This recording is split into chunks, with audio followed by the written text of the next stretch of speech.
আজকে শামীম ওসমান আপনাদের নারায়ণগঞ্জ নষ্ট করে দিয়েছে, পালিয়ে চলে গেছে। কেন পালিয়ে কেন যাবে? ভয় কেন? তার যদি সুন্দর সমাজ রক্ষা, যদি সুন্দর একটা সমাজ উপহার দিত, তার ভয় ছিল না, বরং তাকে আরো লক্ষ লক্ষ মানুষ নিরাপত্তা প্রদান করবে। জোরবারের কথা ঠিক না? কিন্তু আমাদের আমির দেখেন না, বলে একজন আমিরুল মুমিনিন অর্ধ জাহানের বাদশা কি ইট মাথায় দিয়ে ঘুমাইতে পারে? বলে হ্যাঁ, তিনিই হলেন আমির। এ তো ইসলাম, এর নাম হলো ইসলাম। কিন্তু আজকে 16 বছর এই ক্ষমতার মায়া মহাব্বত, দুনিয়ার মহাব্বতে সব ভুলিয়া গিয়েছে, ভুলে মানুষের উপরে বুলাট চালিয়েছে, হত্যা করেছে, গুম করেছে। দেলাওয়ার হোসেন সাঈদীর মতো একজন আলেমকে নিষ্পেষিত করে হত্যা করা হয়েছে। এদেশের মধ্যে মুফতি আমিন রহমতুল্লাহ আলাইহি কারাবন্দী অবস্থায়, এরপরে ঘরবন্দী অবস্থায় তাকে মেরে ফেলা হয়েছে, ঘরবন্দী করে দেওয়া হয়েছে।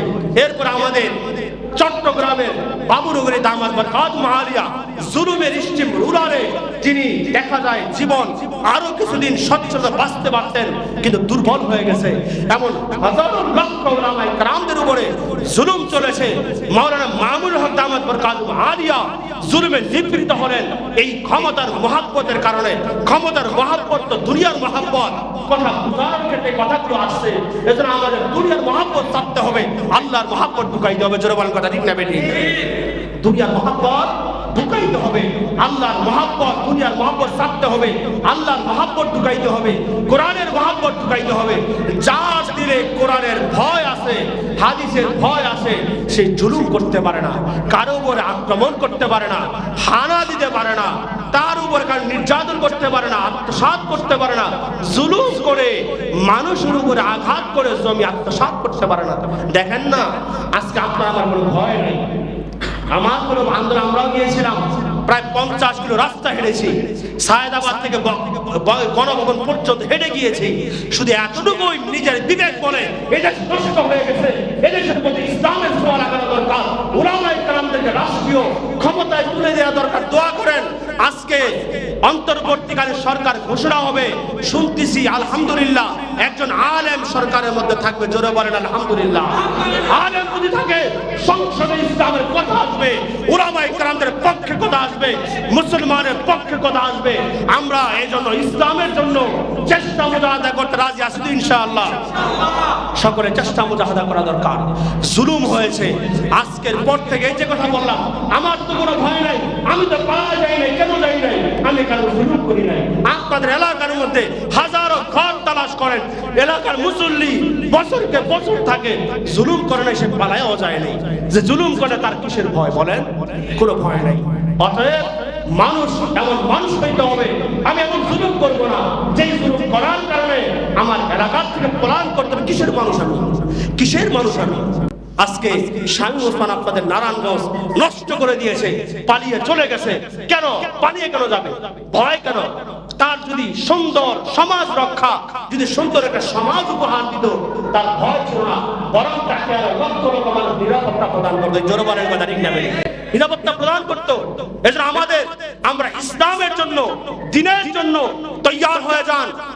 আজকে বিজয়ী আপনাদের ইসলামী মাহফিলটা এক ধরনের বিজয়ী মাহফিল বলতে পারেন। আমরা বিজয়ের সাথে আমরা দোয়াও করব যেন এমন অন্তর্বর্তীকালীন সরকার হয়। আর আমি একটা কথা বলছি, আমার অনেক লেখালেখি হচ্ছে নেবে, কিন্তু আমার ছোট বিবেক থেকে আমি এতটুকু বুঝি, যেই ছাত্ররা জীবন দিয়েছে, রক্ত দিয়েছে, গণ অভ্যুত্থান করেছে, স্বৈরাচারকে হটিয়েছে, এই ছাত্ররা এই দেশটাকে সহজেই ছেড়ে দিবে না। সুন্দরভাবে এই দেশ পরিচালনার জন্য তারা চেষ্টা চালিয়ে যাচ্ছে। যদি অন্তর্বর্তীকালীন সরকার হয়, এই সরকারের চাবিও থাকবে কাদের কাছে? এই ছাত্রদের কাছেই থাকবে। অতএব ভয় পাওয়ার কোনো সুযোগ নাই। ভয় পাওয়ার কি নাই? কোনো সুযোগ নাই। শুধু ছাত্ররাই নয়, এদেশের আপামর জনতা সকলে রাজপথে নেমেছে অধিকারের জন্য, ভালোভাবে একটু বাঁচার জন্য। আপনি বলেন, আপনি এখানে বসবাস করেন, আপনার উপরে কি পরিমাণ জুলুম হয়েছে, আপনি নিজেকে নিজে প্রশ্ন করলে উত্তর পেয়ে যাবেন। এই জন্য আমরা কয়দিন বাঁচি, কয়দিন কবে মারা যাবো আমরা জানি না। আমরা মানুষের মতো মানুষ হয়ে বাঁচবো, জুলুম করবো না, আল্লাহকে বন্ধু বানায়া কোরআন এবং হাদিসের অনুযায়ী আমরা সমাজে থাকবো, আমাদের কোনো ভয়ও নাই, টেনশনও নাই। জোরে বলেন কথা ঠিক না বেঠি? এজন্য আমরা এইভাবে থাকতে রাজি আছি তো ইনশাআল্লাহ। আপনি যেখানে থাকেন আপনি একটু ভালো থাকেন, আপনার পাশের ঘরে দেখেন যে ভালো নাই, তার সাথে বন্ধুত্ব লাগাই দেন। অমর গভীর রাতে হাঁটতেন আর দেখতেন কে না কে আছে, কার খবর ঘরে চুলা জলে, কার ঘরে চুলা জ্বলে না। এজন্য যারা বৃত্তশালী আছেন দেখবেন আপনার প্রতিবেশীদের অবস্থা কি, প্রতিবেশী খেয়ে আসে না খেয়ে আসে। আপনি যদি প্রতিবেশীকে না খাওয়ায় রেখে যদি পেট পরে ইচ্ছামতো খাবার খান, আল্লাহ রাসূল বলেন সে খাবার খায় না, সে জাহান্নামের আগুন খায়। জোরে বলেন নাউযুবিল্লাহি মিন যালিক। এজন্য কথাটা এজন্য বললাম, আপনার প্রতিবেশীর প্রতি আপনি এমন ভাবে চলাফেরা করবেন, আমি খাবো আমার প্রতিবেশীও খাবে, আমার প্রতিবেশী না খেয়ে থাকলে আমিও না খেয়ে থাকবো, রাজি আছি তো ইনশাআল্লাহ। এমন ভাবে যদি সমাজে বসবাস করতে পারেন শান্তি চলে আসবে, আল্লাহর পক্ষ থেকে শান্তি আসবে। আল্লাহ পাক রব্বুল আলামিন আপনাকে আমাকে এ দেশের জন্য শান্তির হয়ে কাজ করার তৌফিক আল্লাহ পাক দান করুন। জোরে বলে আমিন।